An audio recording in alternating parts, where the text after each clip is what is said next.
जी, अस्सलाम वालेकुम। जैसे हमने देखा कि लेसन 15 हमने पढ़ा यालीन के बारे में और ये वाला या मद्दा के बारे में है। लेसन 16 16 नंबर लेसन है। बहुत ईजी आप या मद्दा को अंडरस्टैंड कर लेंगे। जैसे यहाँ पे वन बाय वन पढ़ते हैं। यहाँ पे लॉन्ग करेंगे थोड़ा सा। हमजा या ज़ेर ई, बा या ज़ेर बी, ता या ज़ेर ती, सा या ज़ेर सी, जीम या ज़ेर जी। इसको जिम ज़ेर जी नहीं पढ़ेंगे, जिम ज़ेर जी नहीं है। जीम या ज़ेर जी, हा या ज़ेर ही, खौ या ज़ेर खी।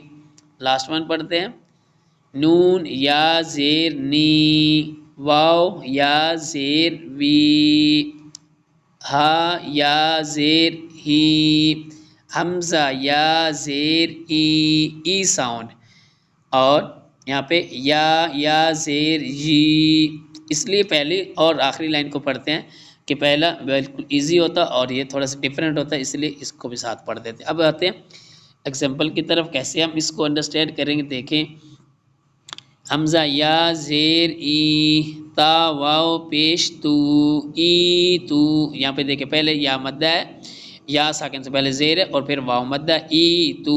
नून या ज़ेर नी, ई तू नी। इसको ई तू नहीं पढ़ेंगे, ई तू नी।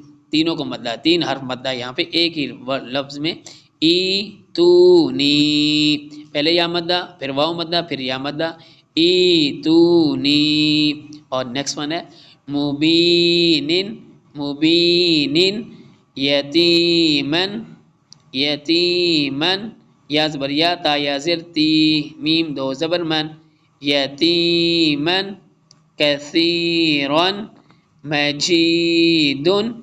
तो ये पढ़ने का तरीका, आप इसको जब अंडरस्टैंड कर लेंगे तो या मद्दा और या लीन में आप फ़र्क कर लेंगे। और यही कुरान पाक की खूबसूरती है पढ़ने की।